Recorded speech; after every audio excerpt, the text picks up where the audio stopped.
Hey folks, welcome back. Thanks again for joining us. We've got quite a bit to get through today. I'm excited to do it, so let's have at it. Here we go. This first one is an air show capture from Huntington Beach, California, not too long ago, and yeah, um,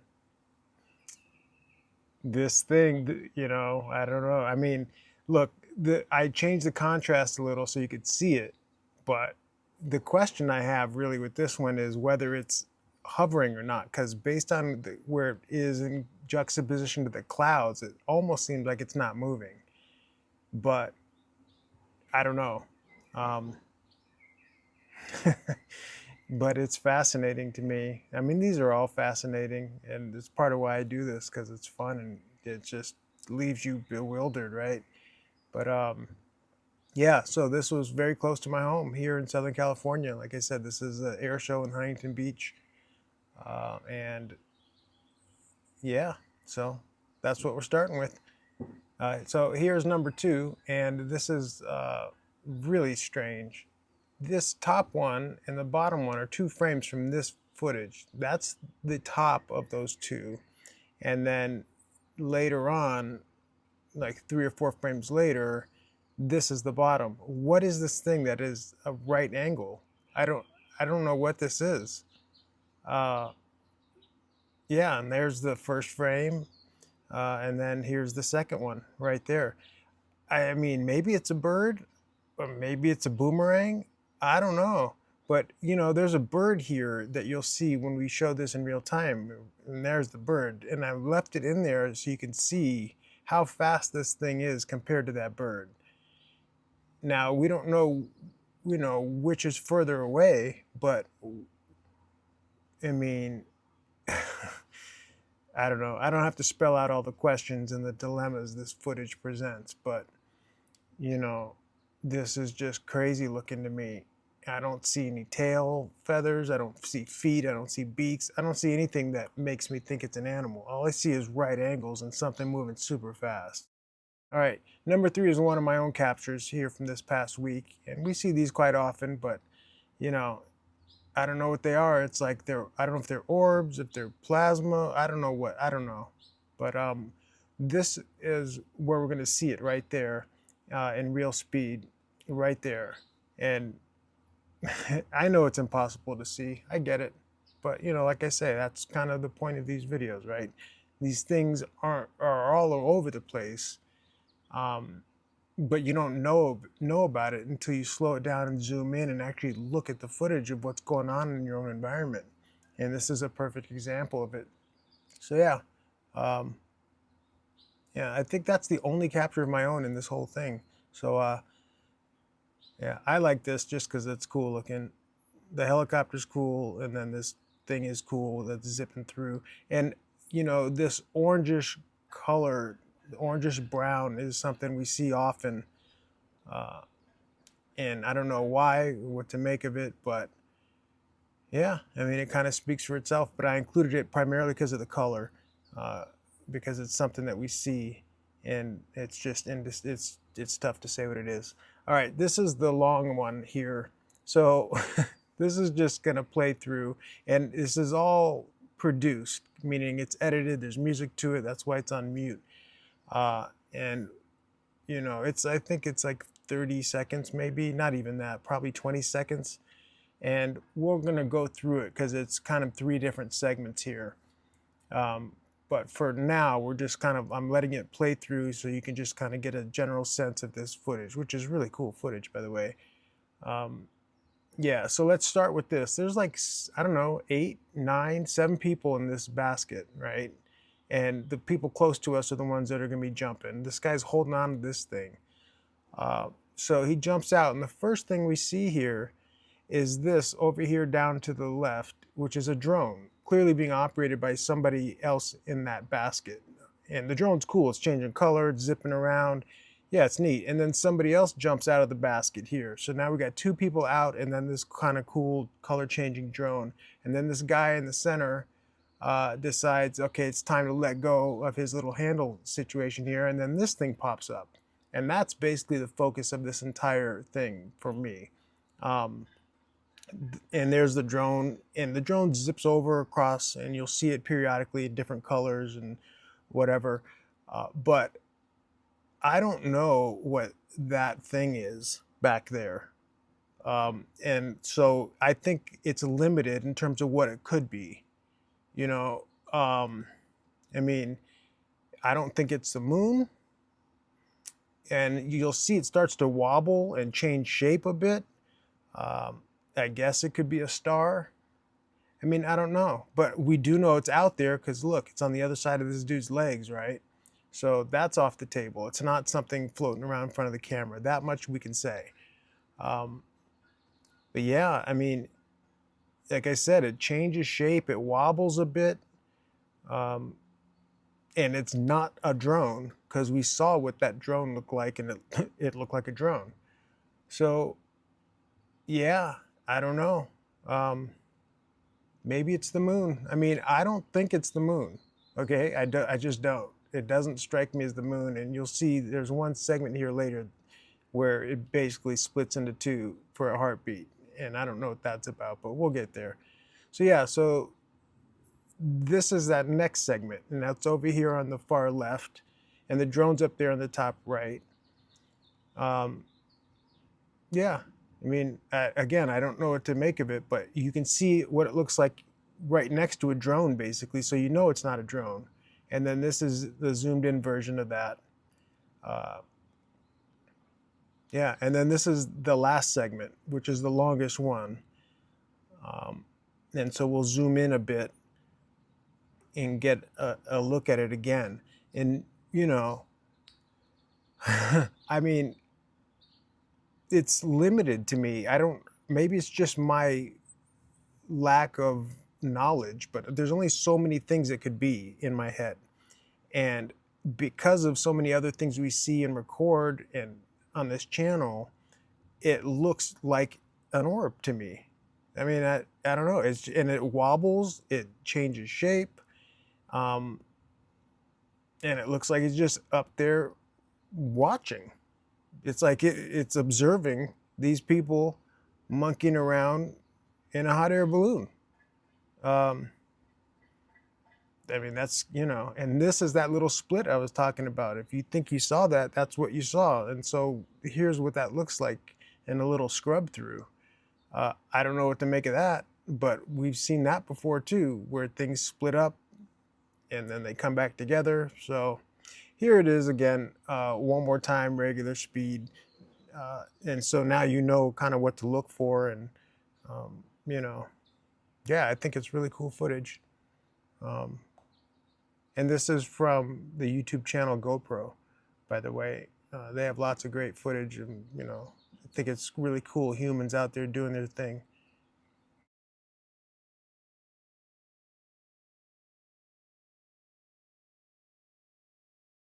All right, so I learned about something this past week called aviation meets or aviation meetings, and it's what they called traditionally, what they call air shows now. And I didn't know about it, and so I looked into it. I did some research, and first I wanted to share with you guys some of these flyers and note the dates on some of these. Um, Really kind of cool because when you think about the Wright brothers and when they did what they did, and then how soon after, all of a sudden, the world was in the air. Um, and yeah, check out some of the flyers for these aviation meets.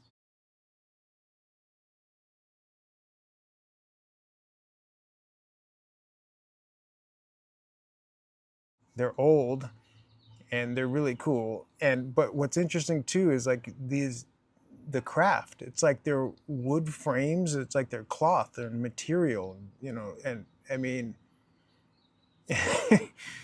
we weren't up in the air very long before we started having these meetups, which, you know, I think is really cool.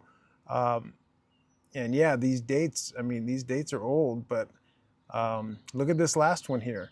So 1937. And as it happens, that's when Amelia Earhart departed Oakland, California, and that was that. And this is that departure, unfortunately. Footage is really cool, but it's obviously kind of a tragic end there. Um, but with these aviation meets, I started looking at footage, and there's not a lot of it, but I started looking at some photographs, and this is one, and I saw this, and I was like, huh, I recognize this.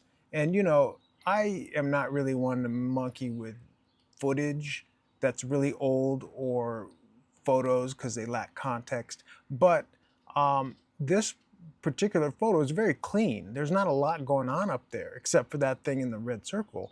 And so, and again, it looked familiar to me. I'm like, this looks just like what we capture now, right? And so I kind of put this little thing together so you can get a sense of what I mean by that. Check this out. So I took this last year.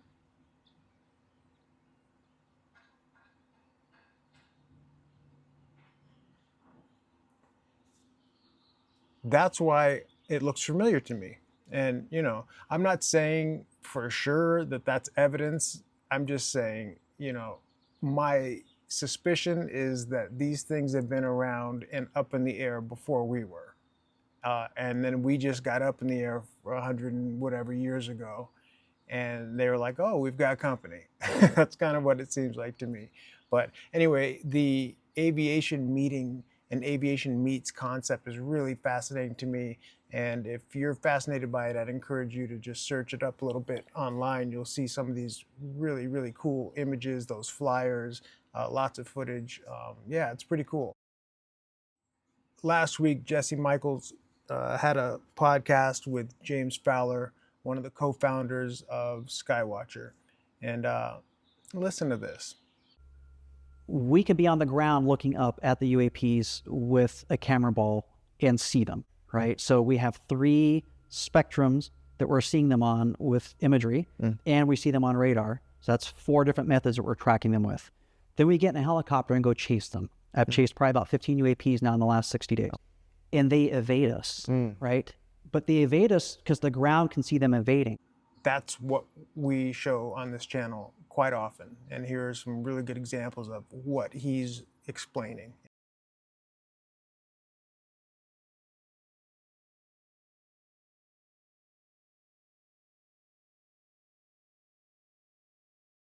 From the air, we've never laid eyes on them, right? We're sitting there with binoculars, sitting there with S-rear cameras.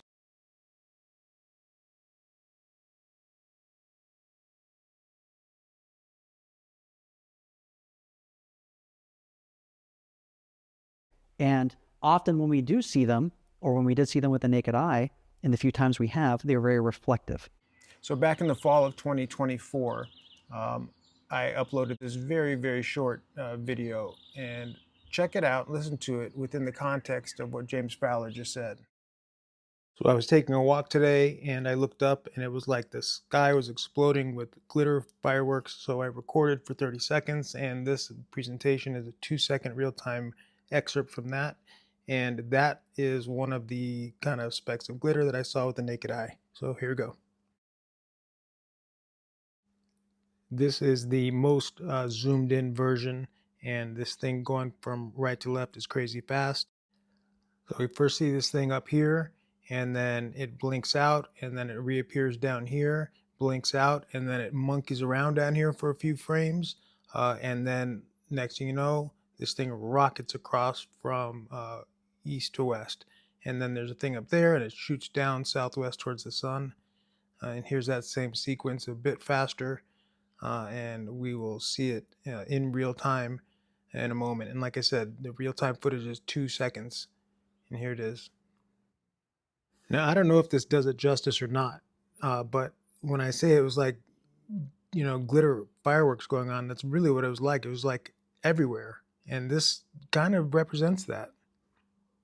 I mean, I also feel like that's a lot that's going on for 2 seconds of video, but, I don't know what these things are. I don't know if everyone else is seeing them too and just ignoring them, or I don't know. I don't know what to make of it, but it's a real thing.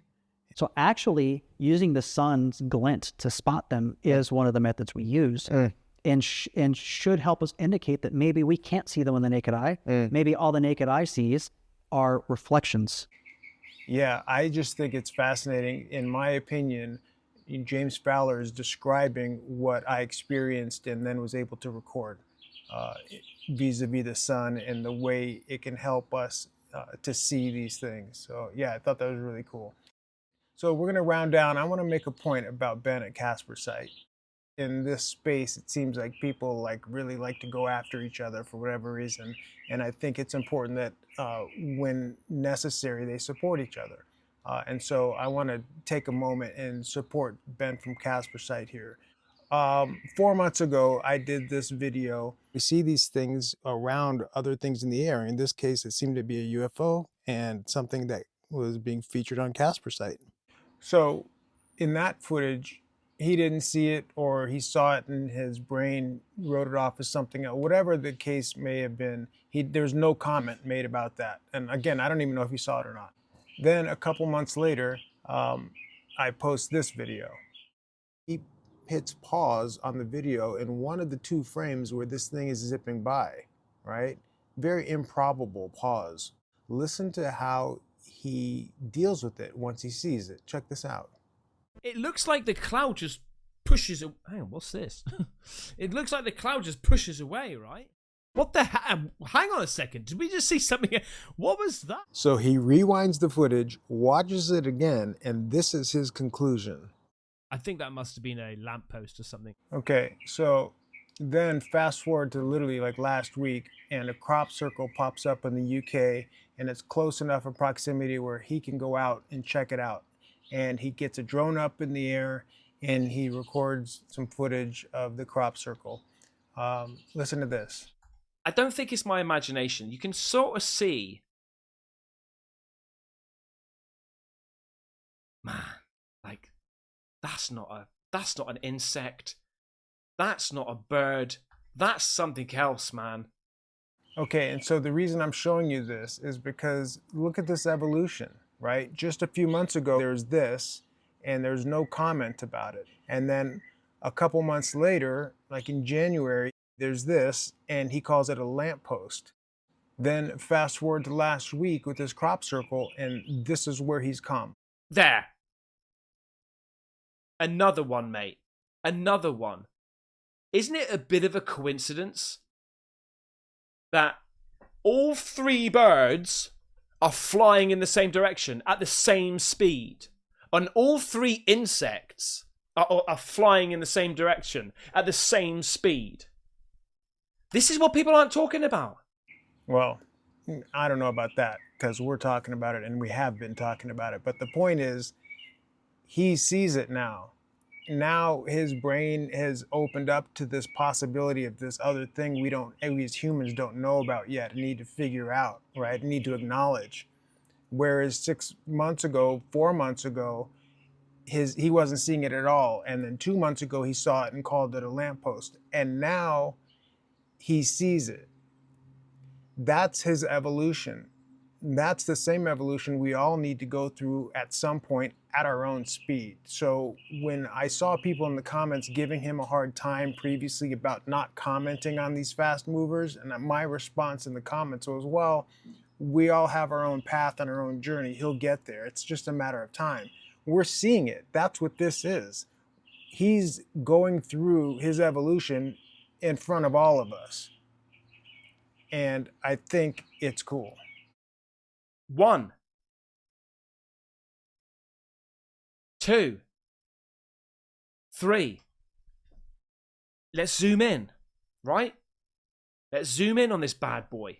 And what's going to happen now is he's not going to be able to not see them. They're going to be popping up everywhere because his mind is opened up to the fact that these things exist and they're out there now.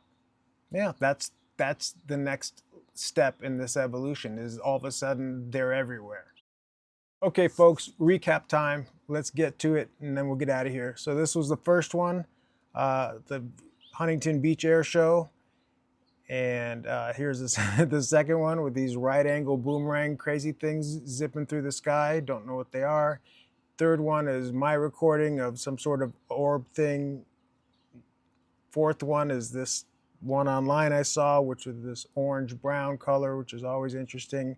And then we have the one with the guys jumping out of the hot air balloon. Then we moved on and covered some of this aviation meetup concept. and I showed you this little thing I put together to kind of draw that correlation. And then we talked about Jesse Michaels with James Fowler and some of his thoughts and his ability to see things from the ground and record them from the ground, which is a lot of what we've been doing here on this channel. And I gave you some examples of that right here. And then he talks about the sun and the reflective nature of these things. And so I showed you some footage of that as well.